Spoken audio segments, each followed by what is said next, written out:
Hello, my name is Albert Ongenda Ngenda, and I'll be discussing about creativity and Rolls-Royce. Most people know about the brand Rolls-Royce, and if they haven't, chances are they've heard about the brand possibly in a TV show, or in a song, or maybe in a magazine. Rolls-Royce, as we know, is a brand of opulence, prestige, luxury. Rolls-Royce is a brand of exclusivity. It's a brand of many things. But why, you may ask? Well, it all started way back in 1906 when Charles Rolls and Henry Royce had the vision of creating the perfect automobile. At the time, Charles Rolls used to be a pilot and Rolls-Royce used to build airplane engines. Fun fact, they still build airplane engines till this day. And as one of the oldest car companies in the world, Rolls-Royce, headquartered in Goodwood, England, has been manufacturing high-end luxury cars to uber-rich people for nearly a century. Today, their biggest target demographics are located in China, the US, and the Middle East respectively, with the average customer spending $250,000 per vehicle, with an additional $60,000 on optional trims and customizable extras. Now, before I start drooling over my favorite cars like a dog in a meat cellar, let me explain what this video is going to cover. This video is not about why Rolls-Royce is the best car company in the world. This video is not about why Rolls-Royce is the most luxurious automotive brand or the coolest brand in the world. This video is about the different aspects of creativity and how they relate to the Rolls-Royce brand and the product. I will discuss the socio-cultural aspects of creativity from Rolls-Royce. Then I will cover the metrics of creativity associated with Rolls-Royce. Let me explain. There's institutional needs in the automotive industry. For example, think of any normal car company. These companies like structure, direction, order, stability, predictability, and usually automotive designers tend to be very risk-averse. What I mean by this is that designers and engineers build these cars with cost effectiveness, fuel economy, reliability, high production efficiency, sales forecast, and most importantly, they build these cars with profits in mind. Cheap, conventional design, mass production, and highly profitable. I don't think there's anything wrong with this, but if I'm being honest, this is a very typical approach to designing a car in this industry. Rolls-Royce doesn't take any of that into consideration when designing their cars. Instead of a need for institution, Rolls-Royce has a greater need for creativity. Rolls-Royce is less concerned about building efficient, affordable, and boring cars, and they are more concerned about maintaining their brand image. This is about prestige, luxury, and exclusivity. Rolls-Royce's production line has to constantly remain innovative with new ideas. They always have to think outside the box to keep customers satisfied. In the socio-cultural nature of creativity, the generation of a product will be judged to be novel and also to be appropriate, useful, or valuable by a suitably knowledgeable social group. Now think about the automotive journalist or critic, as well as the customer that visits the Rolls-Royce showrooms. You must recognize that automotive journalists and critics, as well as customers, count as that social group for Rolls-Royce. And this group will have super high expectations before they find Rolls-Royce products to be valuable. So Rolls-Royce continues to push those limits of expectation. This means that their creativity is always judged and negotiated within a socio-cultural system. The Rolls-Royce brand has such a massive worldwide presence for a reason. Customers that are being chauffeured in the back of their vehicle like a certain feeling, and this feeling, it just cannot be replicated in another vehicle. By simply arriving at a venue in a Rolls-Royce, customers report feeling highly praised, highly respected, and envied. Rolls-Royce car is designed to make a statement. Now, of course, the appropriateness and conformity is needed for a creative brand like Rolls-Royce. Think of the music you listen to when you drive on your way to work. All musical instruments use the 12-tone Western scale. This notation system is used by all kinds of musical instruments because without this system, our music could sound something like this. Sure, it's creative, it's just not very popular. This is just as true that conformity is also necessary to have a healthy functioning society, because if you're listening to music like that while driving on your way to work and you're disobeying the rules of the road, well, congratulations, you just find yourself behind bars with a very bad taste for music. What makes an argument compelling? Or better yet, what makes a resume compelling? The answer is, it has to solve a problem that the person didn't know that they had. So apply that to the typical Rolls-Royce customer. Who knows, maybe they own 10 to 12 other expensive vehicles. So what problem is $250,000 to $500,000 luxury vehicle solving for the typical customer that owns 10 to 12 other vehicles in their garage?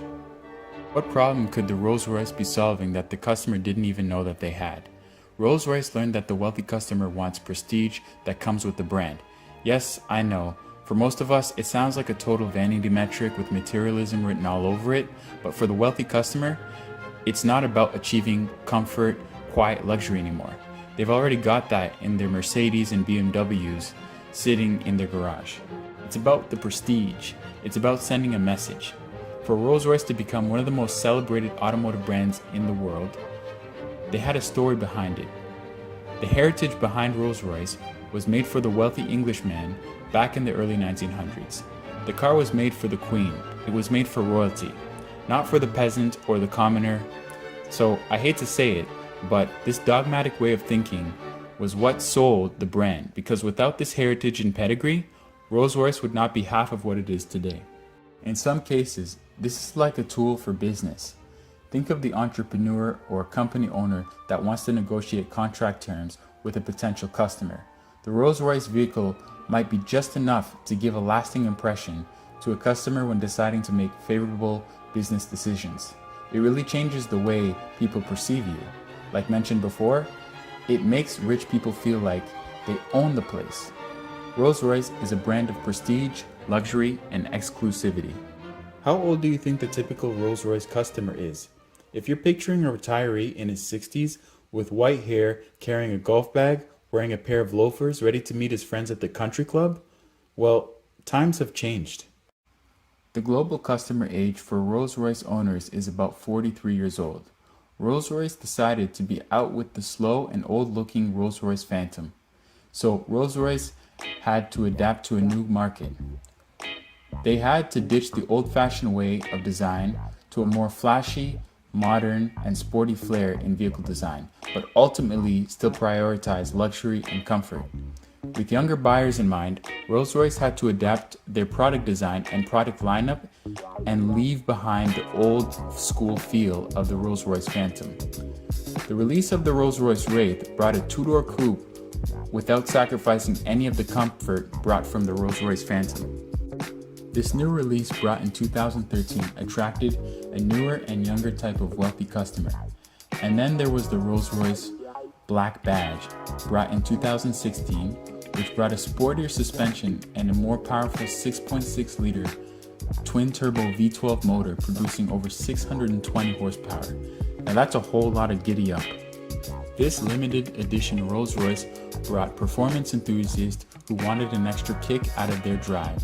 Rolls-Royce made this new vehicle with architectural innovation in mind, but also marketing innovation. If you go to the website, it says Black Badge is for those who reject conformity and live on their own terms. It's for the innovators, trailblazers, rule breakers, and above all, those who dare. Think about what this means.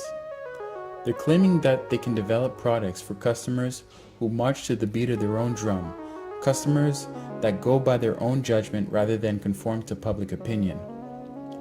What I'm saying is, Rolls-Royce is calling out an independent mindset here. This may sound a little crazy, but I think they're calling out the group that would pass the Ash experiment from the 1950s with a 1% error rate. Regardless, the car designers for the Black Badge had taken new lessons, skills, and overall technology and applied it to their own vehicle design to develop a new product, packaging, placement, and promotion. The Black Badge edition has a more youthful design to attract younger customers with spirited driving interests. The Rolls-Royce Black Badge Edition is an example of using innovative typological structures like product innovation, marketing innovation, and architectural innovation, and applying these factors to a new and creative product. Rolls-Royce sort of broke the rules of design here. Unlike the conventional productive process of designing a vehicle, Rolls-Royce decided to change the structure of the process by combining sport and luxury into one package. Just like how appropriateness and conformity is needed for the creative process, sometimes it's okay to break the rules to achieve a creative product. Rolls-Royce is a brand of prestige and luxury and exclusivity. Rolls-Royce is a brand of innovation and transformation. One can argue that Rolls-Royce is also a brand for the uncommon, a brand for irregularity, and a brand for breaking the rules. When speaking of Albert Einstein's combinatory play, it really means to take two unrelated things and put them together to generate new ideas. Rolls-Royce, along with the rest of the auto industry, has achieved this countless times. For example, a combination between a projector and a windshield to create a heads-up display for the driver. A step further could be like pressing a button to turn your car into your own personal spa. This could be done at the press of a button by changing the color of your interior mood lighting, turning on your heated and cooled massaging seats, and activating the air fresheners built into the HVAC unit of the vehicle. This is all very impressive, but not for the typical Rolls-Royce customer, because once again, this has been done many times before by companies like Mercedes, Audi, and BMW. The ability to create new combinations from existing resources to combine existing bits of insight, knowledge, ideas, and memories into new interpretations of the world is what Einstein's combinatorial play is all about. I think the best example of this is Rolls-Royce's Starlight feature called Luminary. This $12,000 option requires 1,300 fiber optic cables woven into the ceiling fabric of the vehicle's headliner to mimic the night sky. This work requires over 14 hours of hand-constructed labor, and it gets better. Rolls-Royce gives customers the option to program the color of the stars to generate a shooting star animation, create images out of the ceiling patterns. It gets even better, because if you tell them your birthday, Rolls-Royce can align the constellations to the precise pattern of the day you were born. Imagine seeing the night sky of the day you were born each time that you step into your vehicle. Only Rolls-Royce would do something like this. What Rolls-Royce did was connect the seemingly disassociated ideas. They saw patterns where others saw chaos, no pun intended. Like, what were they thinking to install fiber optic strings inside the ceiling lining of the vehicle? The conventional automotive designer would tell you, what a waste of time and resources, or that will cut into the profit margins of this product. The conventional automotive designer would only see chaos. They would fail to see the big picture. You see, Rolls-Royce designers are dedicated to their craft. This is like dedication to the point of obsession, because who wants to spend 14 hours designing the headliner of a vehicle? What they've done was incorporate specialization and symbolism into the interior design. So Rolls-Royce is a brand of perfection. Rolls-Royce is a brand of bespoke customization. Like Henry Wool's once said, take the best that exists and make it better. Similar to Albert Einstein, Mednick's definition of creative thinking is to storm associative elements into new combinations which either meet specified requirements or are useful in some way. Creative thinking is our brain's capacity to form associative elements into unique combinations to help us solve a problem. I get it. The Starlight ceiling feature on your car is pretty awesome, but it's not solving any problems. However, leaving your house on a dry and sunny morning and arriving at your destination in the rain without an umbrella? Now that's a problem. So, what's a simple, easy, and useful solution to this specific problem? Well, Rolls-Royce thought of the idea of installing an umbrella inside the door of the car. That is not only genius, but that's big C creativity. This is a classic example of form following function. The exterior shape of the car door is really multi-purpose. It adds to the exterior design language of the vehicle while at the same time functioning as an umbrella holder. So no matter what time or place, you will always stay dry. Every Rolls-Royce vehicle since the 80s has had this feature, and I still can't figure out why more car companies aren't doing this. This is such a life hack. The designers of this feature associated two elements, a door and an umbrella, and they uniquely combined them to solve a problem. Rolls-Royce is a brand of prestige, luxury, and exclusivity. Rolls-Royce is a brand of no concessions, no compromises. So let's recap here. We know that Rolls-Royce has a creative need over an institutional need. Rolls-Royce has a socio-cultural nature for creativity that is judged as valuable by a social group. Rolls-Royce develops products that disrupt social systems. We've learned that the company has a need for conformity and appropriateness just as much as it has a need for chaos and irregularity in order to find innovation.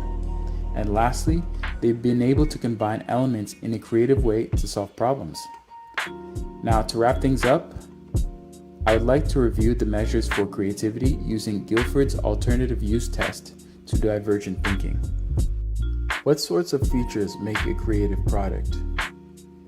It's got to be new and original. The idea must be novel. It obviously has to be useful and adaptive. The idea has to be well received and adopted by others. Most likely to have solved the problem, but it's a lot more than that.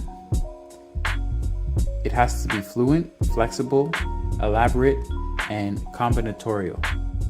The Rolls-Royce product is fluent because there's no shortage of comfort and technology placed in their vehicles. From the ceiling to the floor, Rolls-Royce is littered with technology and comfort that's finished with fine hand-built craftsmanship. The Rolls-Royce product is also flexible because Rolls-Royce cars are not only about luxury or style. There's technology, performance, and safety kept in the minds of the engineers. Their ideas solve many problems that their customers face. The Rolls-Royce product is also very elaborate. There's a reason why every hand-manufactured vehicle takes Rolls-Royce over 450 man-hours or 6 months to complete. Everything in this car can be customized to the buyer's taste. There's so much obsessive detail and precision when designing a vehicle like this. Lastly, the Rolls-Royce product is very combinatorial. Rolls-Royce beautifully combines ideas to solve a problem and develops insight to derive new interpretations of the world. They take dissociated elements and ideas from things completely outside their industry and somehow incorporate these things into their vehicle design. So, Rolls-Royce is unsurprisingly a creative company after all. I believe that the company fulfills all the metrics to a creative brand and product and relate to different aspects found in creativity. You can't use up creativity. The more you use, the more you have. From Maya Angelou. Thank you for listening.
you.